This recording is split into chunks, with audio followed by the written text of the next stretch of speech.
네, 해마다 이맘때가 되면 한 통의 편지를 보내곤 했습니다. 제목은 국군 장병 아저씨께라고 하는 제목의 편지였습니다.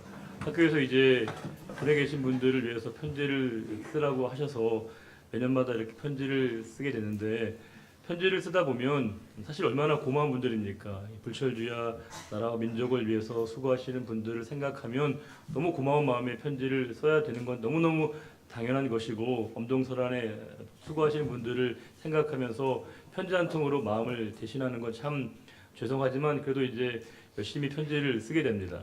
그런데 이제 편지를 해마다 쓰다 보면 묘하게 마음이 동일하지는 않은 걸 알게 됩니다. 편지 내용이 항상 대동소이합니다. 왜냐하면 편지를 고마운 마음이 없어지는 것도 아니고 감사한 마음이 사라지는 건 아닌데, 편지의 내용이 그렇게 별반 다른 게 없이 어찌 보면 굉장히 상투적인 내용으로, 천편일률적인 내용으로 편지의 내용을 채워갈 때가 많았습니다. 그 이유가 뭘까를 보면요, 국군 장병 아저씨께 편지 보낼 때 그분이 특정되지는 않는다는 겁니다. 그분과의 개인적인 인격적인 친밀함 없이 어찌 보면 그냥 써야 되는 내용으로 편지를 쓰다 보니까 특정한 내용과 특별한 내용을 저기다가 적을 수 없어서 대단히 일반적인 내용의 감사와 고마움을 그 편지지 안에 담았던 기억이 있습니다. 학창 시절에 선생님이 이제 중요한 날이 되면 부모님이나 또 선생님께 편지를 써야 되는 그런 날이 있습니다. 우리가 이제 스승님께 혹은 부모님께 편지를 쓰다 보면 얼마나 우리가 고마운 분들입니까? 얼마나 감사한 분들입니까? 그런데 쓰다 보면 쓸 말이 별로 없는 거예요. 뭘 써야 되지? 어떻게 해야 되지? 너무 고마운 건 아는데, 느끼고 있는데 그걸 매년 이렇게 글로 표현하는 건 그렇게 쉬운 일이 아니었습니다. 그러다 보니까 이 참 부담이 되는 거였습니다. 왜 그럴까 생각해 보면 제 마음이 변해서라기보다는 어찌 보면 그냥 숙제이거든요. 과제입니다. 의무로 해야 되는 일입니다. 우리가 말 그대로 숙제와 과제라고 하는 의무감으로 해야 되는 그 일이 동기부여가 되기가 쉽지 않다는 것을 다시 한번 생각해 보게 됩니다.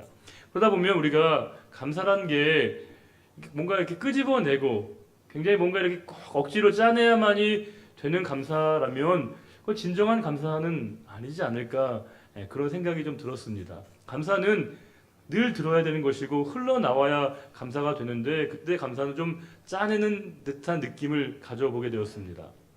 우리가 2월 14일이 발렌타인데이고 3월 14일이 화이트데이거든요. 그날은 이제 초콜릿과 사탕을 주고받습니다. 청년들이요.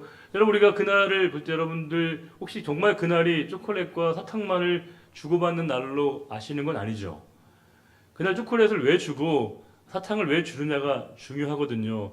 내가 마음에 간직했던 누군가에게 이렇게 넌지시 내 마음을 표현할 수 있는 그런 시간입니다.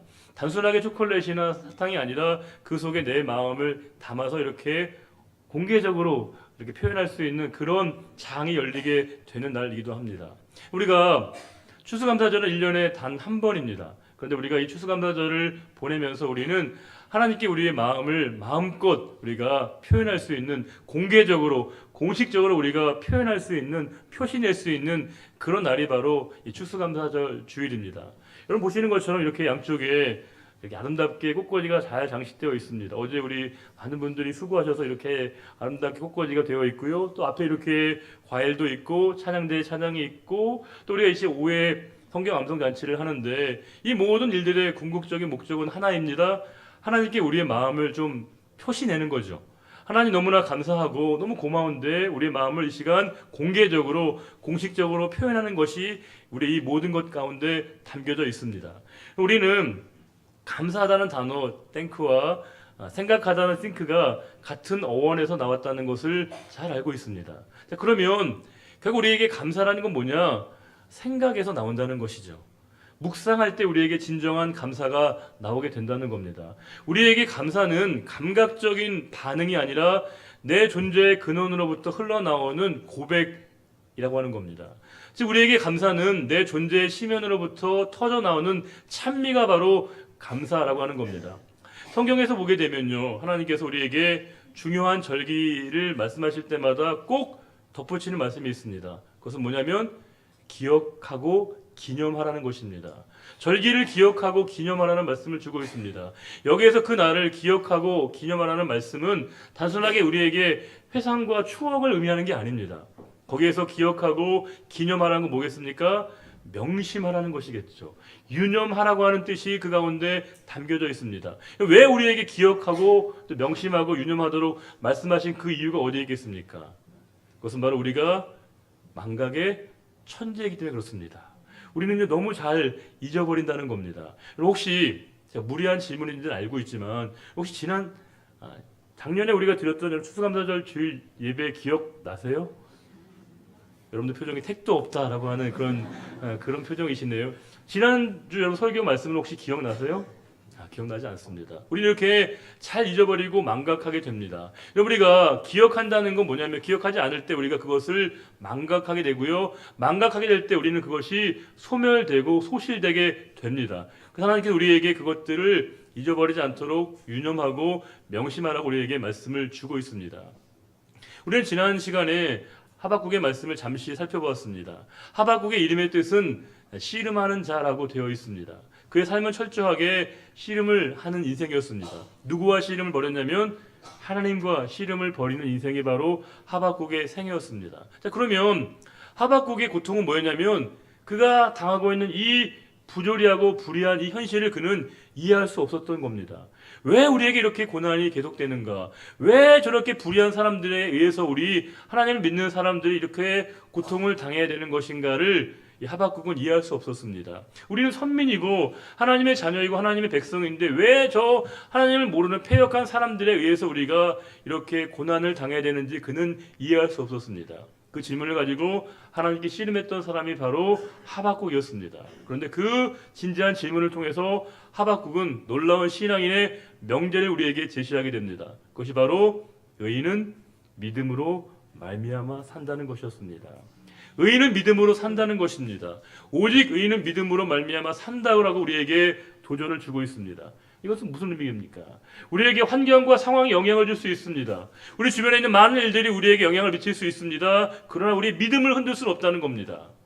우리가 모든 상황 가운데 성도는 그럼에도 불구하고 믿음을 지키며 믿음대로 사는 자야말로 의인이고 성도라고 하는 것을 이 하박국이 우리들에게 도전하고 있습니다. 상황이 어떠하든지 환경이 어떠하든지 우리는 믿음을 지키며 믿음대로 살아야 된다는 것을 지난 시간에 우리가 살펴봤던 하박국 2장 4절에서 그는 우리들에게 도전을 주고 있습니다. 오늘 우리가 보게 될 말씀은 하박국의 결론 부분이면서 하박국의 가장 백미에 속하는 부분입니다. 우리는 이 말씀을 너무나 잘 알고 있습니다. 3장 16절 보시게 되면 이 하박국은 정말로 그가 얼마나 큰 고통을 겪고 있는지를 우리들에게 소개하고 있습니다. 3장 16절 읽어보겠습니다. 내가 들었으므로 내 창자가 흔들렸고 그 목소리로 말미암아 내 입술이 떨렸도다. 무리가 우리를 치러 올라오는 환난 날을 내가 기다림으로 썩이는 것이 내 뼈에 들어왔으며 내 몸은 내 처소에서 떨리는도다. 한마디로 그의 마음이 녹아져 내리고 있습니다. 그 이유는 뭐냐면 하나님께서 하박국에게 말씀을 주셨습니다. 그것은 뭐냐면 너의 조국이 멸망을 당한다는 겁니다. 전쟁이 일어나게 된다는 겁니다. 바벨론에 의해서 너희가 진멸을 당할 것이다라고 하는 하나님의 신탁의 말씀이 이 하박국에게 전달되게 된 겁니다. 그 사실을 들었을 때 이 하박국의 마음은 간담이 서늘하고요. 말 그대로 온 마음이 녹아지는 그 고통을 그가 경험하고 있습니다. 그런데 하박국의 고통은 앞으로 닥칠 그 미래에 대한 두려움에만 있지 않습니다. 우리가 17절 말씀 보시게 되면 이 하박국의 고통과 고난은 현재 진행형이라는 것을 알 수 있습니다. 17절 읽어보겠습니다. 비록 무화과 나무가 무성하지 못하며 포도나무에 열매가 없으며 감람나무에 소출이 없으며 밭에 먹을 것이 없으며 우리의 양이 없으며 외양간에 소가 없을지라도 우리가 너무 잘 알려져 있는 말씀이죠. 어떻게 이렇게 없어도 없을 수 있을까 싶은 상황이 하박국이 당하고 있는 상황입니다. 여기 나오고 있는 무화과나 포도나무나 감람나무는 희귀종이 아닙니다. 팔레스타인 땅 어디에서나 볼 수 있는 아주 흔한 나무입니다. 흔한 나무이기 때문에 여기서 채취된 그 식물들과 열매들은 그들의 식용으로 쓰이기도 하고요, 약재로 쓰이기도 하고 제사나 잔치에 아주 보편적으로 쓰이는 겁니다. 그들이 삶을 영위하기 위한 최소한의 단위이고요. 필수품입니다. 사치품이 절대 아닙니다. 이거 없으면 못 사는 겁니다. 근데 그 모든 것이 지금 하박국에게 전혀 없다라고, 그 모든 것이 없다는 것을 그가 이야기하고 있습니다. 완전히 그의 삶 자체가 황폐화되었던 현실을 이야기해 주고 있습니다. 게다가 밭에 먹을 것이 없습니다. 우리의 양이 없고요. 외양간에 소가 없습니다. 이것은 그들이 유목 생활이 근본적으로 불가능하다는 것을 의미하고 있고요. 농경과 목축이 그들에게 가능하지 않은 것을 이야기해 주고 있습니다. 최악의 절망입니다. 그는 백척간두에 서 있습니다. 그 어떤 희망과 기대감이 없는 최악의 절망을 그가 맞이하고 있습니다. 우리 살아가다 보면요, 종종 실망하게 되지만 실망에도 단계가 있습니다. 절망에도 급수가 있습니다. 제가 이제 여러 성도님들을 뵙다 보면 정말 안타까운 상황들을 접하게 될 때가 있습니다. 어떤 목사님은 소송에 이렇게 말리셔서 계속적으로 그 분쟁이 계속되는 경우가 있고요. 또 어떤 집사님은 그러니까 담보를 보증을 잘못 쓰셔가지고요, 본인의 잘못도 아닌데 계속해서 그 일들이 본인을 괴롭히고 힘들게 하는 일들이 계속되는 걸 볼 때가 있습니다. 그러면 부탁하십니다. 목사님, 정말 이번만 잘 되면 됩니다. 이번만 하나님이 해결해 주시면 됩니다라고 기도하실 때가 있다는 겁니다. 갑작스럽게 병이 찾아오거나 갑작스럽게 사고를 당하면 많은 분들이 그런 기도를 하십니다. 처음에는 하나도 안 다치기를 바라지만 사고를 당하면 어떤 부분은 좀 괜찮으면 좋겠다. 나중에 가면 기도하다 생명만 하나님이 지켜주시면 좋겠다라고 하는 기도에 이르게 될 때가 있습니다. 끊임없는 실망의 연속 과정입니다. 그때마다 우리가 기도하는 건 뭐냐면, 하나님 이번 것만이라도 지켜주시고 하나님이 기도를 들어주시면 좋겠습니다라고 하는 기도를 하나님 앞에 간절하게 간곡하게 드리는 분들이 너무 많습니다. 그럼 저도 한 마음을 다해서 기도합니다. 하나님, 그 전까지는 저도 이해할게요. 그런데 이번만큼은 좀 꼭 들어주시면 좋겠습니다라고 간절한 마음으로 기도하지만 또 그 기도가 응답되지 않을 때 좌절과 절망에 빠지게 됩니다. 지금 하박국의 상황이 딱 그렇습니다. 그 어떤 소망도, 그 어떤 기대도, 그 어떤 삶의 희망도 다 사라져버린 그 하박국의 고백의 내용입니다. 그런데 뜻밖에도 18절의 내용은 좀 다릅니다. 우리 예상과 많이 다릅니다. 18절입니다. 나는 여호와로 말미암아 즐거워하며 나의 구원의 하나님의 말미암아 기뻐하리로다. 전혀 다른 고백을 하고 있습니다. 이게 우리 논리적 사고로, 이성적 사고로는 잘 납득이 되지 않습니다. 왜냐하면 앞에 있는 말씀과 뒤에 있는 말씀이 도저히 이게 연결이 안 된다는 겁니다. 우리는 감사를 우리의 존재 바깥에 있다고 생각합니다. 감사는 우리 존재 바깥에 있다고 생각하는데, 이 하박국의 고백은 진정한 감사는 우리 존재 안에 있다는 것을 다시금 일깨워 준다는 겁니다. 18절의 말씀의 가장 위대한 변화는 시점이 나로 모아지고 있다는 겁니다. 17절의 상황, 객관적인 상황, 외적인 환경, 내가 바꿀 수 있는 건 아닐 수 있습니다. 내가 그것을 달라지게 만들 수는 없습니다. 그러나 외적인 상황과 환경은 내가 달라지게 할 수 없을지 모르지만 그것을 받아들이고 이해하고 수용하고 해석하는 것은 오롯이 나의 몫이라는 겁니다. 하박국은 객관적이고 외적인 상황에 참담함과 좌절과 절망의 상황을 겪고 있습니다. 그러나 그것을 받아들이는 이 하박국의 내용은 전혀 다른 고백을 하고 있습니다. 왜냐하면 하박국은 감사는 그의 존재 바깥에 있는 것이 아니라 그의 안에 있음을 그가 알게 된 것입니다. 우리는 감사라고 하는 것을 어떤 특정한 상황, 특정한 상태, 특정한 조건이 충족되었을 때 우리가 하는 답례나 사의 표현쯤으로 생각하게 되면 이 말씀 도저히 이해할 수 없습니다.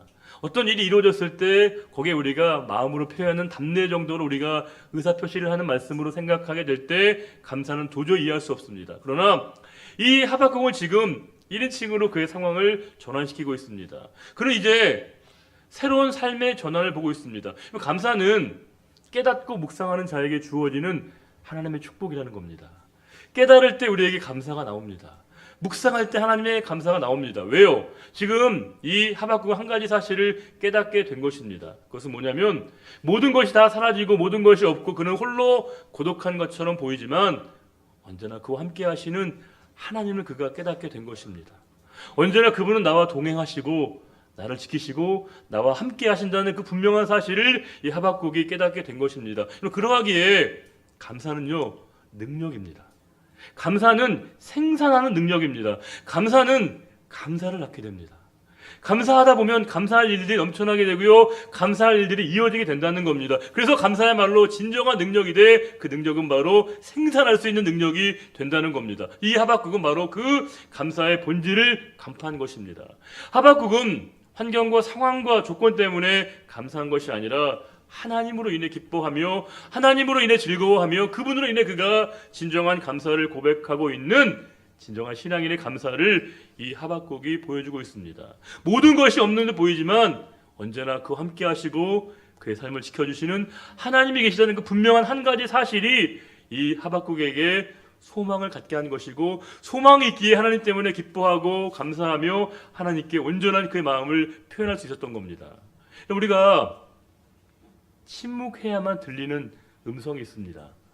침묵해야만 우리에게 들려지는 하나님의 음성이 있습니다. 그때 우리는 그분의 음성을 듣게 됩니다. 우리는 우리의 내면에서 우리의 생명의 근원이신 그 하나님께서 우리 심장보다 더 가까이 우리를 지키고 계시다는 그 사실을 우리가 발견하게 되고 깨닫게 되는 것입니다. 우리가 좌절과 절망할 수 있는 단 한 가지 조건이 있습니다. 그것은 하나님의 부재의 자리입니다. 하나님이 아니 계시면 우리는 좌절하고 절망할 수 있습니다. 얼마든지 우리가 실망할 수 있습니다. 그러나 하나님이 계신 한, 그분의 임재를 경험하는 한 우리는 그분으로 인해 우리가 기뻐하고 자유하며 그분의 인도하심을 통해서 하나님이 나의 힘이시라고 고백했던 그 하박국의 고백이 하박국만의 고백이 아니라 우리 모두의 고백이 된다는 것을 이 말씀을 통해서 우리에게 도전해 주고 계시다는 겁니다. 하박국은 그가 하나님을 발견했습니다. 하나님을 알았습니다. 하나님이 그의 힘이심을 온전히 깨달았기에 그가 이렇게 놀라운 신앙의 고백을 우리들에게 보여주고 있습니다. 이 시간 이 사실을 깨닫는 모든 자에게 하나님은 이와 같은 하박국의 고백이 하박국만의 찬양과 찬미가 아니라 우리 모두의 감사가 되기를 하나님 우리에게 기대하신다는 겁니다. 우리 다시금 17절과 18절 말씀을 읽으면서 오늘 설교를 마치도록 하겠습니다. 비록 무화과 나무가 무성하지 못하며 포도나무에 열매가 없으며 감람나무에 소출이 없으며 밭에 먹을 것이 없으며 우리의 양이 없으며 외양간에 소가 없을지라도 나는 여호와로 말미암아 즐거워하며 나의 구원의 하나님으로 말미암아 기뻐하리로다. 아멘. 우리의 생명의 주인이신 하나님 아버지, 오늘도 저희들을 예배 가운데 인도해 주시고 하박국의 감사의 진수를 우리에게 보여주신 것 감사드립니다. 모든 것이 없는 듯 보이나 하나님의 계심을 깨달았을 때 가장 고독한 자리에서 전능하신 하나님 만났던 그 하박국의 고백이 우리 모두의 고백이 되기를 원합니다. 우리의 감사의 이유와 우리의 감사의 고백의 내용이 하나님이 되시기를 원합니다. 하나님 때문에 기뻐하며 하나님 때문에 즐거워하며 하나님 때문에 감사할 수 있는 우리 모두가 되기를 소원하오며 언제나 우리의 모든 삶을 주관해 주시는 우리 주님 예수 그리스도의 이름으로 감사하며 기도드리옵나이다. 아멘. 다 같이 일어서서 나의 안에 거하라 함께 찬양하시겠습니다.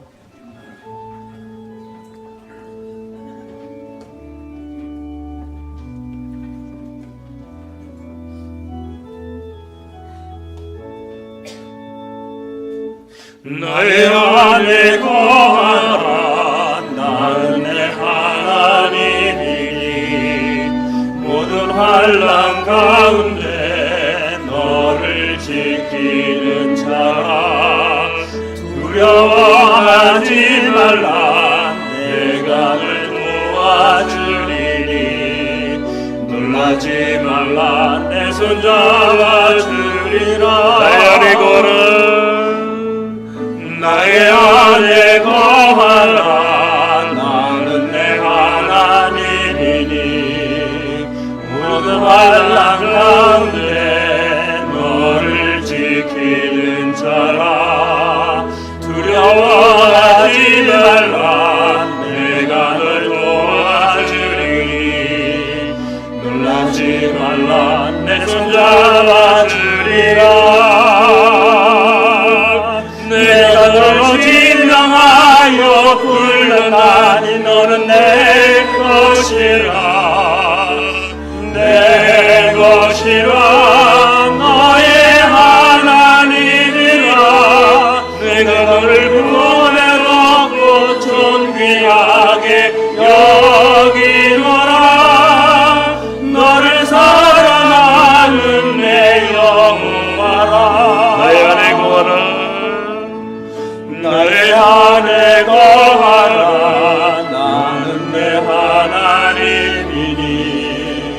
모든 환난 가운데 너를 지키는 자라. 두려워하지 말라. 내가 널 도와주리니 놀라지 말라. 내 손 잡아주리라. 내가 너를 지명하여 내가 너를 지명하여 불렀나니 너는 내 것이라. 내 것이라. 너의 하나님이라. 내가 너를 버려놓고 존귀하게 여기노라. 너를 사랑하는 내 여호와라. 여호와는 내게 복을 주시고 너를 지키시기를 원하며 여호와는 그의 얼굴을 내게 비추사 은혜 베푸시기를 원하며 여호와는 그 얼굴을 내게로 향하여 드사 평강 주시기를 원하노라.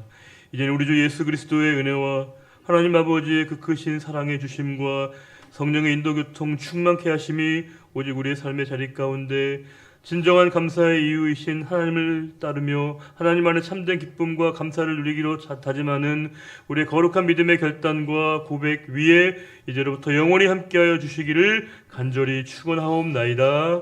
아멘.